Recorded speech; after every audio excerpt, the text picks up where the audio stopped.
secondes. 15 secondes. 15 secondes. Attention. 10 secondes. 10. Palette. 8. 7. 6. 5. 4. 3. 2. 1. Go. Le défi mondial 48 heures non-stop course sur tapis roulant, première mondiale à Évreux, s'est terminé vendredi 17h à Eurofitness. Le grand vainqueur, le français Christian Mauduit, a parcouru plus de 395 km à seulement 10 km du record mondial.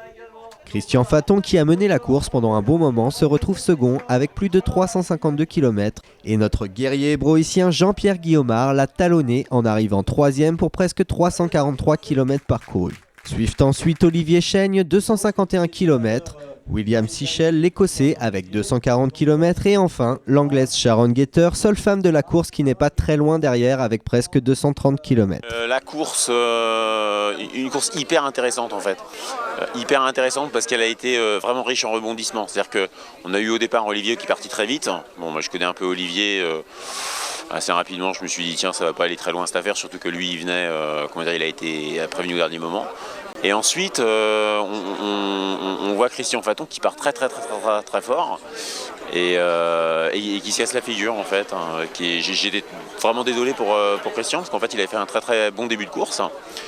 Et donc après moi je finis par prendre le dessus et derrière il y a aussi ce très beau duel à la fin entre justement Christian et Jean-Pierre qui essayent de ravir la deuxième place. Et moi j'ai trouvé ça vraiment superbe quoi. Parce que je les avais en face de moi tous les deux, un à gauche et un à droite, et c'était génial à regarder. Moi j'ai beaucoup aimé, j'espère que le public aussi, mais voilà. J'insiste, les 6 qui étaient là avaient tous des pédigrés incroyables. Quand on commence à creuser, il n'y a pas de... Non, je suis pas... J'ai pas du tout un palmarès plus grand. Moi j'ai un profil de gestionnaire, c'est-à-dire que j'ai bien planifié la course, je me suis bien préparé, j'avais un plan de marche mais pas rigide. En fait ma théorie c'était de dire je veux pas courir tout le temps à la même vitesse, donc j'arrêtais pas d'alterner les rythmes de course. Donc je courais pas très vite, puis moyennement vite, puis très vite, puis extrêmement lentement. En fait je marchais après. Donc je découpais en 4 fois une demi-heure comme ça faisait des blocs de 2 heures. Et j'ai découpé toute ma course en blocs de 2 heures comme ça, jusqu'aux 2 tiers de la course. Et bon après j'ai fait ce que j'ai pu en fait, on va dire. Ça c'est classique. Mais grosso modo avec ça, j'ai pu courir très longtemps. Alors que beaucoup ont fini avec les jambes tétanisées bien avant. C'est ta profession Ah non, moi je suis informaticien, je passe ma vie derrière un ordinateur, c'est pour ça que je fais du sport pour être en bonne santé. À quoi tu penses alors quand tu es dans la course? On a toujours des tas de choses à penser. Qu'est-ce que je vais demander à Valérie? Valérie, c'est mon épouse qui m'a beaucoup aidé sur la course. Qu'est-ce que je vais demander à Valérie? Qu'est-ce que je vais manger? Qu'est-ce que je vais boire? Il y a toujours quelque chose à faire en fait. Donc, il y a quand même des moments où c'est un petit peu long, je reconnais.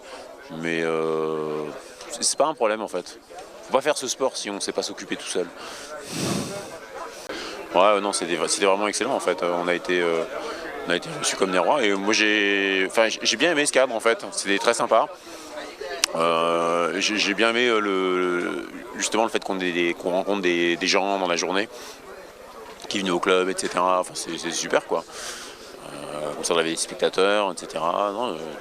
J'ai beaucoup aimé le cadre. Tu discutes le plus au final Ah ça en cause, ouais. Ça en cause. Par contre, bizarrement, on cause assez peu avec les coureurs. C'est-à-dire que en fait, quand vous faites une course normale, vous pouvez vous retrouver à côté d'un coureur, et là vous vous mettez épaule contre épaule et vous pouvez discuter pendant des dizaines, des centaines de kilomètres. Mais ici, le tapis il est fixe, donc en fait, il faut crier hey!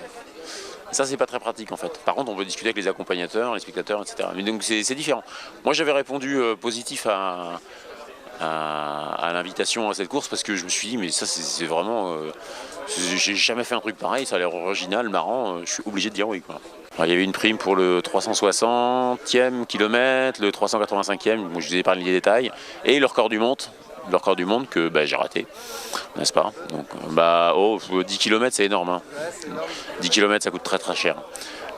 Honnêtement, si j'avais pu l'avoir, mais non, c'était... Ah non, mais je pense tout simplement que j'avais pas le niveau ce jour-là, en fait. Hein. J'avais pas l'aptitude physique pour aller chercher ce record. C'est-à-dire que vraiment, j'aurais pas pu faire un premier 24 heures plus rapide. Non, honnêtement, j'étais limité là. Tous, nous souhaitons un repos bien mérité aux athlètes. Vu l'ampleur du succès, le nombre de spectateurs, le rendez-vous est déjà pris pour l'année prochaine.